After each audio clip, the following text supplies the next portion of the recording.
यार खान के अंदर जो है मुकामी इंतज़ामिया फ्लैग मार्च कर रही है। डीसीओ, डीपीओ, फ़ौज के आला अफसरान,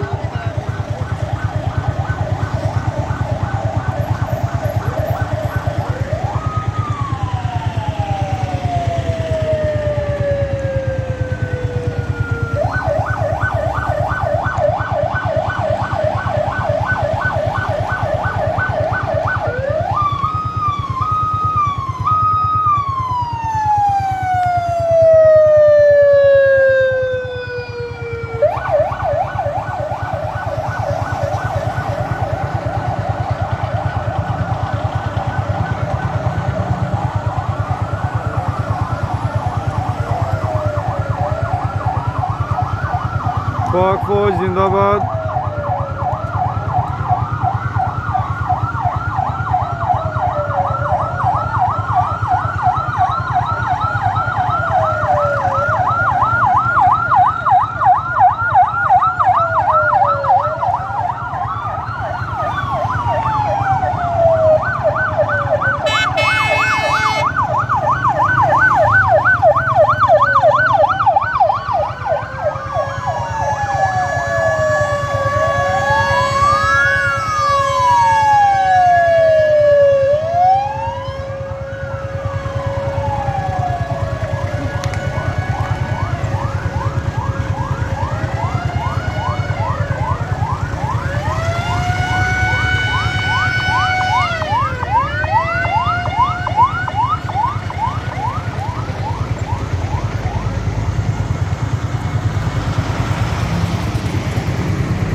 ये रहीम यार खान के अंदर जी ज़िला इंतज़ामिया की तरफ से फ्लैग मार्च किया गया है। इसकी वीडियो मैंने आप दोस्तों के लिए बनाई है। शहरियों से अपील है कि मुकामी इंतज़ामिया के अहकामात पे अमल करें, कोशिश करें घरों में रहें, घरों में पाबंद रहें, इंतहाई ज़रूरी काम के सिलसिले में बाहर निकलें, बस सूरत दीगर बाहर निकलने से गुरेज़ करें। खुश रहें, आबाद रहें जी।